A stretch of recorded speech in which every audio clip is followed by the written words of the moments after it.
Hi beautiful people, welcome back to my YouTube channel. This is me guys Suisan and you are watching Sun Non-Stop। तो guys आज दोबारा से एक नई video लेकर आ चुकी हूँ। पाकिस्तान के अंदर जो है वो कश्मीर के अंदर जो है वो बहुत बड़ा एक मसला बना हुआ है। वहाँ पे प्रोटेस्ट हो रहे हैं, काफ़ी ज़्यादा प्रॉब्लम हो रही है। आर्मी को भी, पाकिस्तानी आर्मी को भी जो है वो काफ़ी प्रॉब्लम्स जो है वो फेस करना पड़ रही है। उसके अंदर जो है वो इंडियन मीडिया भी जो है इन सारी चीज़ों को कवर कर रहा है।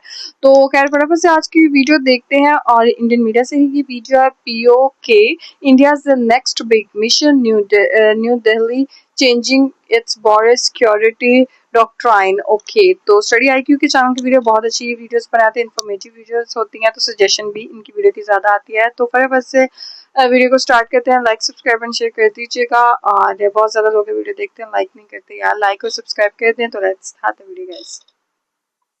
आज का हमारा सेशन भारत के द्वारा पाकिस्तान को दी गई चेतावनी के ऊपर है और ये चेतावनी सीधी सीधी भारत ने बोला है कि आप POK और गिलगिट बल्तिस्तान के एरिया को खाली कर दीजिए, नहीं तो आपके लिए कॉन्सिक्वेंसेस होंगे। सबसे अच्छा, डायरेक्ट बोल दिया इंडिया ने ये। पाकिस्तान में जबकि 7 जून को ही इलेक्शन है और दूसरा 27 जुलाई को POK रीजन में इलेक्शन है। और इन इलेक्शंस को करवाकर पाकिस्तान ऐसा क्या हासिल करना चाहता है जिसके लिए उसको इंडिया ने सीधी सीधी election most of the time fair नहीं होते। भारत इस बात को रूबरू जानता है कि पाकिस्तान का हिडन मोटिव क्या है। ऑन पेपर दिखाने के लिए लोगों के पास गवर्नमेंट है, खुद का आजाद कश्मीर का प्राइम मिनिस्टर है, बट कोई भी फैसले वो ऐसे नहीं ले सकते जो कश्मीर काउंसिल की इजाजत के बिना। और ये काउंसिल खुद प्राइम मिनिस्टर ऑफ पाकिस्तान चलाते हैं। अब ये मामला यहाँ पर शांत तो होने नहीं वाला और पाकिस्तान ने अपने रेंजर्स को वहां पर हर जगह पर तैनात कर दिया। और इसी रीजन से चाइना का मोस्ट इंपॉर्टेंट प्रोजेक्ट जो पिछले 10 साल से चाइना लगा हुआ है, बट ये प्रोजेक्ट पास नहीं हो सकता, पूरा कंप्लीट नहीं हो सकता जब तक वो POK गिलगिट बल्तिस्तान से पास नहीं कर। तभी इंडिया ने शाउट आउट दिया है, तभी इंडिया ने इसको POK मिशन का नाम दिया है। तो POK is India. Hello everyone, I welcome you all to the Study IQ as platform, which is smart aspirants number 1 choice in India. Really hope आपने अपने फ्यूचर एग्जाम्स के लिए स्मार्ट चॉइस को चूज कर लिया है। आज का हमारा सेशन भारत के द्वारा पाकिस्तान को दी गई चेतावनी के ऊपर है और ये चेतावनी सीधी सीधी भारत ने बोला है कि आप POK और गिलगिट बल्तिस्तान के एरिया को खाली कर दीजिए, नहीं तो आपके लिए कॉन्सिक्वेंसेस होंगे। और इसी के साथ देखा जा रहा है कि जहां आज POK रीजन में 11 से ज्यादा लोगों की मौत हो चुकी है, बहुत सारे क्लैशेस चल रहे हैं वहां पर, जिसमें भारत ने बोला है कि देख लीजिए किस तरीके से आप इस एरिया को चला रहे हैं, कब्जा कर बैठे हैं वह तरीके से। इस मामले को समझते हैं कि भारत ने इस वक्त पर यह चेतावनी क्यों दी है, क्यों भारत की तरफ से रिस्पॉन्स आया पाकिस्तान को, क्या वहां पर हुआ है। और पाकिस्तान अभी इस टाइम पर वहां पर जो इलेक्शंस करवा रहा है, खासकर POK और गिलगिट बल्तिस्तान में, इन इलेक्शंस के पीछे का सच क्या है, ये इलेक्शंस को करवाकर पाकिस्तान क्या हासिल करना चाहता है, जिसके लिए भारत ने उसको पहले ही वार्निंग इशू कर दी है। ये मिनिस्ट्री ऑफ एक्सटर्नल अफेयर्स की तरफ से ये एग्जैक्टली वर्ड्स गए हैं, Pakistan must vacate this region. अब इस रीजन में ये चेतावनी जो मिली है, यहां पर मैं आपको 2 डेट्स दिखाऊंगा, एक है 7 जून 2026 की और जुलाई 27, 2026 की। इन 2 डेट्स पर पाकिस्तान के द्वारा ऑक्यूपाई किए गए ये डिस्प्यूटेड रीजन्स में इलेक्शंस होने वाले हैं। सबसे पहले देखा जाए तो गिलगिट बल्तिस्तान में 7 जून को ही इलेक्शन है और दूसरा 27 जुलाई को POK रीजन में इलेक्शन है। और इन इलेक्शंस को करवाकर पाकिस्तान ऐसा क्या हासिल करना चाहता है जिसके लिए उसको इंडिया ने सीधी सीधी ये चेतावनी इशू कर दी है। इनफैक्ट बहुत सारे न्यूज़पेपर्स, बहुत सारे मीडिया पर इस बात को कवर किया गया है, बट आज हम उसकी गहराई में जाएंगे कि ये चीज इस हद तक पनप कर क्यों आई है बाहर। सबसे पहले मैं आपको इसका कॉन्टेक्स्ट समझाना चाहूंगा कि POK रीजन और जो गिलगिट बल्तिस्तान रीजन है ये कहां पर है और इनकी क्या इंपॉर्टेंस है, जिसकी वजह से पाकिस्तान यहां पर इलेक्शंस करवाकर एक मोटिव को हासिल करना चाहता है। ये हमारा जो मैप है, जो हम बचपन से JNK का मैप देखते रहे हैं, हालांकि यही इंडिया का मैप है और यही JNK का रीजन है जो इंडिया को बिलोंग करता है। पर कुछ हालात के चलते हुए, खासकर हम 1949 की बात करें, जब विभाजन हुआ था, उसके बाद से पाकिस्तान ने गैर कानूनी तरीके से बैकडोर से, मतलब बिना किसी से सलाह मशवरा किए, उन्होंने रीजन को ऑक्यूपाई कर लिया। उसके बाद वहां से हटने का नाम नहीं लिया। हम UN गए, UN ने बोला कि जो जहां पर मौजूद है उसी चीज को अभी आप कायम रखिए, जस्ट मेंटेन सीज फायर। तो यहां पर बताऊंगा ये जो रीजन है JNK का, इसका लगभग 60% रीजन ही आज हमारे पास प्रेजेंट है in the form of JNK and Ladakh. जो इसका 30% रीजन है वो अब पाकिस्तान के पास है, और पाकिस्तान इसको गिलगिट बल्तिस्तान और पीओके रीजन्स, दो अलग अलग एडमिनिस्ट्रेटिव यूनिट से इसको चलाता है। और बचा हुआ जो 10% है वो चाइना ने 1962 वॉर के बाद अक्साई चीन के रूप में हमसे यहां पर हथिया लिया था, तो अभी ये रीजन चाइना के पास है। तो this is the whole region जिसको हम इंडिया के आधा इस चाइना पूरे के पास, कंप्लीट आधा मैप में देखते हैं। पाकिस्तान के एक्चुअली पास, ये आधा मुल्क इंडिया के के दोनों जो पास। तरफ हैं ये हमारे पास अभी नहीं है। कितना कश्मीर बटा हुआ है। अब इसमें देखें कि जो सीज फायर लाइन है, एक्चुअली हमने इस बात को एक्सेप्ट कैसे कर लिया, how did we accept this thing. तो ये सीज फायर लाइन एक्चुअली जहां पर पाकिस्तान ने गैर कानूनी अवैध तरीके से यहां पर इन्होंने कब्जा कर लिया था, यूएन ने इसी को एक सीज फायर लाइन के रूप में 1949 में मार्क कर दिया कि इसका फैसला किया जाएगा। बट 1971 में जब इंडिया पाकिस्तान वॉर फिर से होती है, उस टाइम पर शिमला एग्रीमेंट के चलते हुए इसी को लाइन ऑफ कंट्रोल मुहैया करवा दिया गया था। मतलब इसी के आसपास जो ये जो रेखा खींची गई है, यही इंडिया पाकिस्तान की बॉर्डर बन जाती है। जहां पर अब देखें ये दो रीजन्स हैं। यहां पर मैं इसको और क्लियरली दिखाऊंगा आपको कि ये जो हम 1972 तक पहुंचे इस एग्रीमेंट में, ये दो रीजन्स हैं। यहां पर गिलगिट बल्तिस्तान का रीजन है जिसके बारे में बात हो रही है, एक है पीओके रीजन जिसको हम आजाद कश्मीर भी नाम देता है पाकिस्तान। अब ये जो दोनों रीजन्स हैं, यहां पर इलेक्शंस होने वाले हैं और इन इलेक्शंस को करवाकर पाकिस्तान कुछ हासिल करना चाहता है, और भारत इस बात को रूबरू जानता है कि पाकिस्तान का हिडन मोटिव क्या है। अब यहां पर देखें तो इन दोनों रीजन्स की जो हालत है बहुत ही खराब है। पाकिस्तान ने वहां के लोगों को इतना ज्यादा तंग कर रखा है कि आज भी देखिए 11 से ज्यादा लोगों की वहां पर मौत होगी, खासकर मैं पीओके रीजन की बात करूं तो सबसे पहले मैं पीओके रीजन की बात करता हूं। तो यहां पर आपके पास लगभग 10 डिस्ट्रिक्ट्स हैं, और इनको चलाने वाली जो सरकार है वो पाकिस्तान ने एक कॉन्स्टिट्यूशन के द्वारा इनको सरकार दी गई है। मतलब इनके पास अलग से कॉन्स्टिट्यूशन में जगह है, खुद का कॉन्स्टिट्यूशन है जिसके अंदर उनके पास एक प्राइम मिनिस्टर है, काउंसिल है, पूरा एक सेटअप है। तो मतलब वो एक पीओके रीजन को एक सेपरेट कंट्री की तरह लीगली उनको फील देते हैं लोगों को कि आपके पास खुद की सरकार है। बट प्रॉब्लम क्या है, ये जो सरकार है ये एक आजाद कश्मीर काउंसिल के थ्रू रूल की जाती है जो कि इस्लामाबाद में बैठती है, और उसके सरदार खुद प्राइम मिनिस्टर ऑफ पाकिस्तान है। तो मतलब ऑन पेपर दिखाने के लिए लोगों के पास गवर्नमेंट है, खुद का आजाद कश्मीर का प्राइम मिनिस्टर है, बट कोई भी फैसले वो ऐसे नहीं ले सकते जो कश्मीर काउंसिल की इजाजत के बिना हो, और ये काउंसिल खुद प्राइम मिनिस्टर ऑफ पाकिस्तान चलाते हैं। तो इस्लामाबाद से रिमोट कंट्रोल किया जाता है आजाद कश्मीर को। सीधी सी बात है, आपको पता है बहुत ही सेंसिटिव रीजन है, खासकर जब इंडिया के साथ कॉन्फ्लिक्ट को देखा जाए, तो वो ऐसे किसी को एक ऑटोनॉमी तो देने नहीं वाले। ये ऑटोनॉमी सिर्फ पेपर में और लोगों को दिलासा देने के लिए है। और लोग इतनी बार इस बात से परेशान आ चुके हैं कि आज भी वो वहां पर बिजली के प्राइसेस को लेकर, बेसिक इंफ्रास्ट्रक्चर को लेकर, और इनके साथ साथ देखा जाए तो इतने प्रोमिसेस पाकिस्तान ने ऑन पेपर लोगों को लिख के दिए थे, पीओके के लोगों को, जो उन्होंने कभी भी पूरे नहीं किए। और इन क्लैशेस के चलते हुए जब पॉलिटिकल पार्टीज, पॉलिटिकल विंग्स वहां पर सेटअप हुए हैं, उन्होंने जब क्लैश हुआ तो वहां पर कुछ पुलिस ऑफिसर्स और अब देखिए लोगों की भी मौत हो गई है आज। अब ये मामला यहां पर शांत तो होने नहीं वाला, और पाकिस्तान ने अपने रेंजर्स को वहां पर हर जगह पर तैनात कर दिया to control the law and order situation. Internet services सब की सब बंद कर दी गई हैं वहां पर। और जो दूसरा रीजन है जिसके बारे में बात कर रहे हैं, ये रहा पीओके रीजन, और ये है गिलगिट बल्तिस्तान। ये हाईली माउंटेनियस रीजन है, बहुत ही खूबसूरत जगह है ये।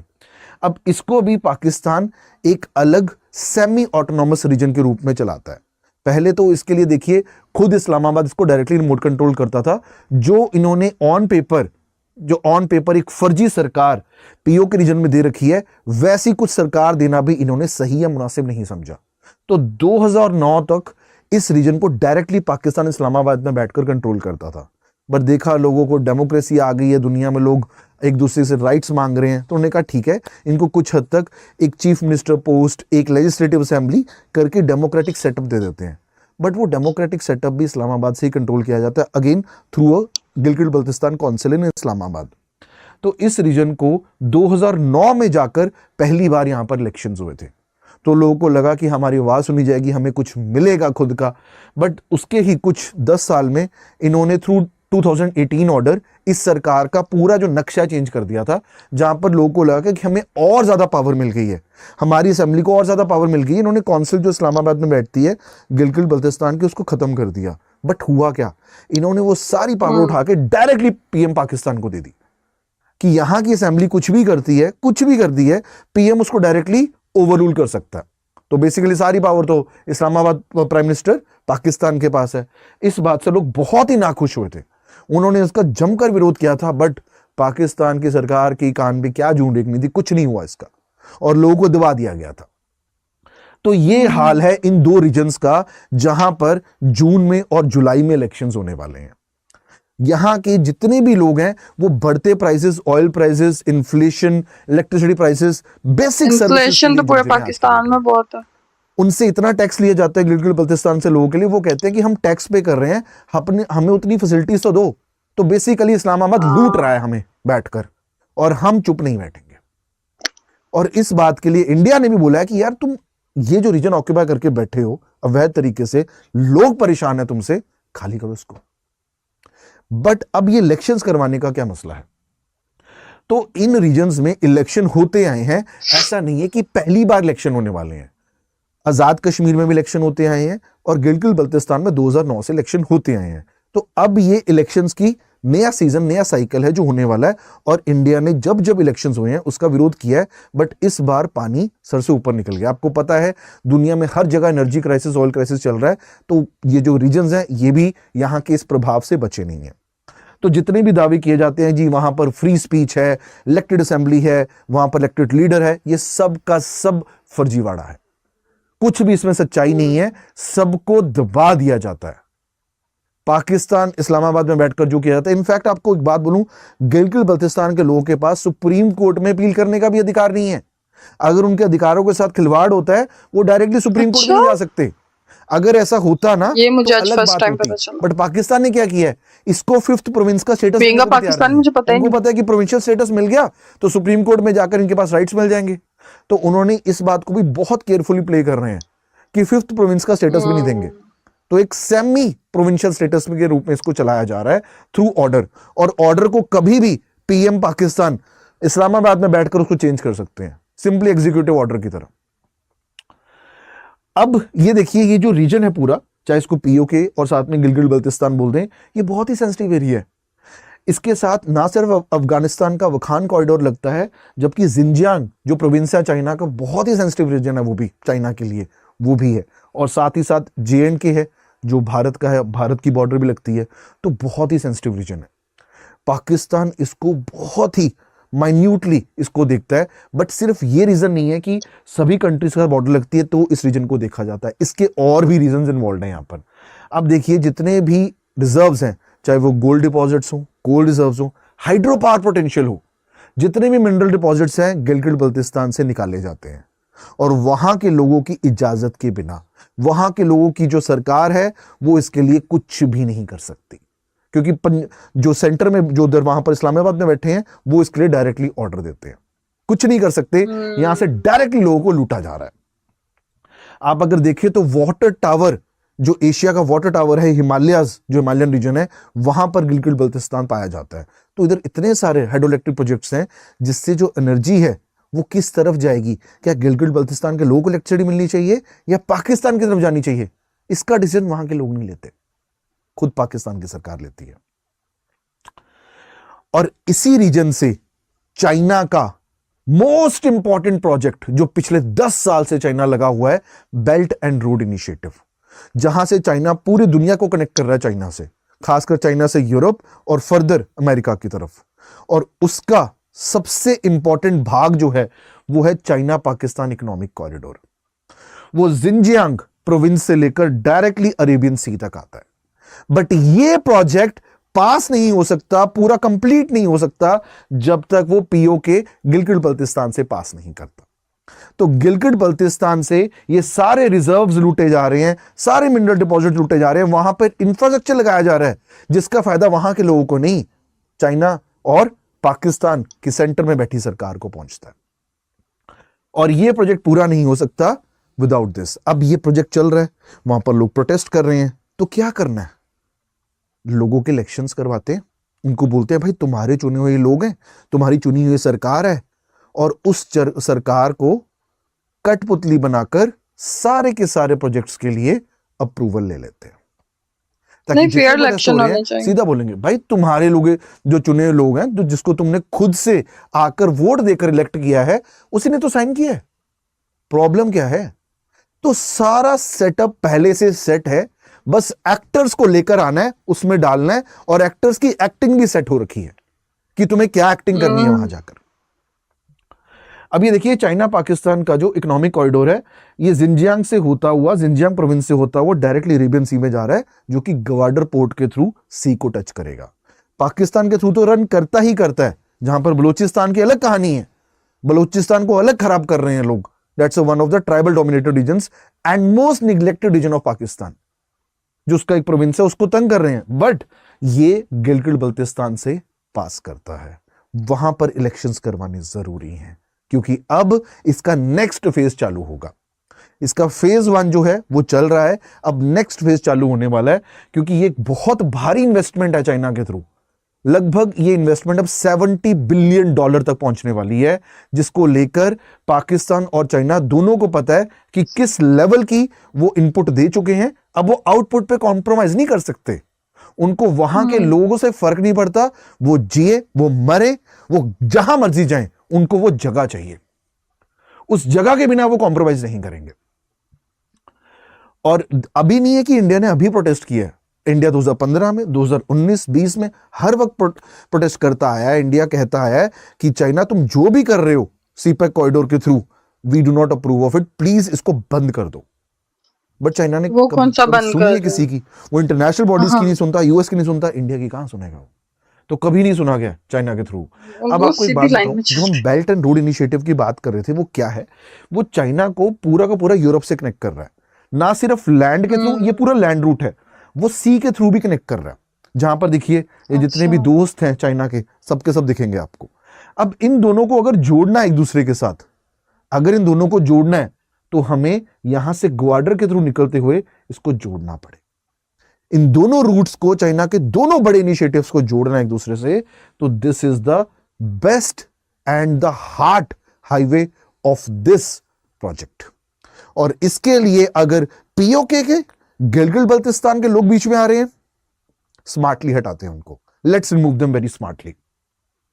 अब ये जो यहां से जो ग्वाडर पोर्ट तक लाइन आएगी सीपैक कॉरिडोर की, अब एक बात समझिए, जो ऑयल रूट है, उसका one of the major route है strait of Malacca in the world, जहां से चाइना को भी ऑयल जाता है, गैस जाती है थ्रू आउट द वर्ल्ड। ठीक है, अब ये देखिए, अगर हम ये इस रूट को पूरा इतना लंबा ना लेके जाते हुए यहीं पर तोड़ दें, यहीं पर इसको ग्वाडर पोर्ट से कनेक्ट कर दें, तो लगभग हर साल $2 बिलियन चाइना बचा पाएगा। और इसी में देखिए, डिस्टेंस के मामले में 12,000 किलोमीटर का डिस्टेंस छोटा हो जाएगा। कितना ज्यादा बड़ा फायदा है। और इस प्रोजेक्ट को और ज्यादा बढ़ाने के लिए, इसका फेज 2 चालू करने के लिए, क्योंकि फेज 2 इसकी कनेक्टिविटी है, चाइना को यहां पर कोई भी रोड ब्लॉक्स नहीं चाहिए। चाइना को यहां पर ये नहीं चाहिए कोई बीच में से कोई विंग आ रहा है लोगों में से उठ के, गिलगित बल्तिस्तान या पीओके में से आकर वहां पर बम लगा दिया, प्रोजेक्ट खराब हो गया। उनको नहीं चाहिए। They want to satisfy the people, but सिर्फ और सिर्फ जुमले के थ्रू। सरकार मिलेगी, खुद इलेक्शंस में आओ, वोट करो, सरकार मिलेगी, बट वो सरकार को क्या काम करना है वो पहले से सेट हो रखा है। और ये आप देख सकते हैं, ये जो शैम इलेक्शंस, कठपुतली सरकार, और फाइनली जितने प्रोजेक्ट्स में और ज्यादा अभी इजाफा होगा, उनके लिए उसको ग्रीन, वहां पर वैलिडेशन चाहिए, वहां पर स्टैंप चाहिए कि लोगों के चुने हुए लोगों ने इसको पास कर दिया, तो अब तुम क्या बोल रहे हो, दिस इज ऑलरेडी पास्ड। तभी इंडिया इस बात का विरोध कर रहा है, तभी इंडिया ने शाउट आउट दिया है, तभी इंडिया ने इसको पीओके मिशन का नाम दिया है, that we will not let this happen. वहां के लोगों को पता होना चाहिए, लोगों को पता है, बट उनको वहां पर सपोर्ट नहीं है, ना सिर्फ खुद के देश की, ना लोकल सरकार की, ना किसी नेबरिंग कंट्री की, बट इंडिया वहां पर शाउट आउट दे रहा है, इंडिया वहां पर पाकिस्तान को वार्निंग दे रहा है, इंडिया सपोर्ट कर रहा है। सो ये बहुत सारी ऐसी चीजें हैं जो इंडिया ने पॉइंट्स बनाकर पाकिस्तान को इशू भी किया है मिनिस्ट्री ऑफ एक्सटर्नल अफेयर ने, जिसको आप देख सकते हैं, जहां पर हर तरीके की एक्टिविटी को वहां पर रोकने के लिए और उस जगह को विकेट करने के लिए बोला गया। तो PoK is India, PoK is not Pakistan occupied Kashmir, this is India. ये इंडिया ही है, हमेशा से इंडिया रहा है। तुमने जबरदस्ती, धक्के से, गैर कानूनी अवैध तरीके से इसको ऑक्यूपाई कर रखा है और दिख रहा है लोगों को। अब लोग भी परेशान हैं, लोग भी पाकिस्तान के खिलाफ हैं, पर तुम हटोगे नहीं। तुमने चाइना के साथ जो मिलकर ये एक पूरा षड्यंत्र यहां पर रचा हुआ, जिसके चलते पाकिस्तान के सेंट्रल गवर्नमेंट, मतलब वहां के पाकिस्तान को भी फायदा नहीं हो रहा, वहां पे सिर्फ कुछ लोगों की जेबें भरी जा रही हैं और चाइना अपनी रूट्स को और डीप करता जा रहा है।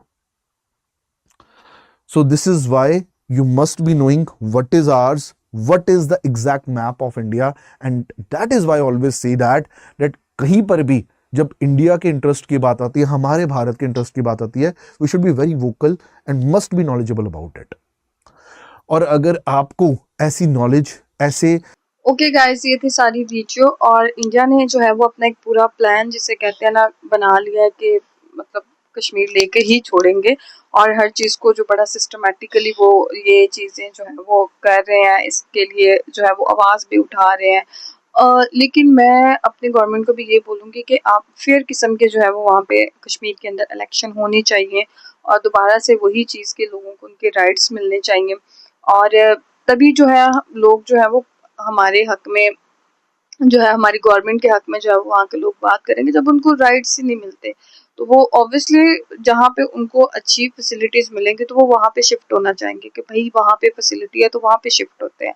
अब जहाँ पे जो है वो पाकिस्तान के अंदर, पंजाब में देख लें, बाकी प्रोविंस के अंदर देख लें, बड़े ज़्यादा मुश्किल हालात हैं, बहुत ज़्यादा महंगाई, और ऊपर से IMF के कर्जे, और फिर इतना ज़्यादा जो है वो GST टैक्स जो है वो बहुत ज़्यादा लोगों के ऊपर लगा दिया जाता है। तो लोग खुद भी यहाँ पे जो है वो बड़े परेशान है। मोस्ट ऑफ द टाइम लोग भला क्या करते हैं कि हमारा कहीं वीज़ा वूज़ा लग जाए बाहर का तो हम यहाँ से निकल जाएं।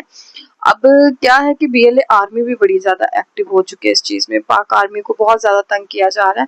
लेकिन मैं एक चीज़ यही बोलना चाहूँगी, टेबल टॉक कर लें, फेयर किस्म के इलेक्शन करा लें, जिसकी वजह से जो है वो पूरी कंट्री के अंदर जो है वो सुख शांति आएगी, और बजट बना लेने से जो है वो कोई फायदा होगा ही नहीं। लोगों को फैसिलिटेट करें बजट बनाने में, कि मतलब इतनी तनख्वाहें बढ़ा दें, किसी का कुछ कर दें, नहीं। बजट में जो है वो डिफेंस का बजट ज्यादा करने से या IMF से कर्जा ज्यादा लेने से मुल्क तरक्की नहीं कर सकता। तो गाइस, आप लोगों का क्या कहना है इसके बारे में? आप लोग अपनी रेकमेंड में जरूर दीजिएगा, लाइक सब्सक्राइब एंड शेयर कीजिएगा। चलिए गाइस, मिलते हैं आपको नेक्स्ट वीडियो के अंदर। Bye bye.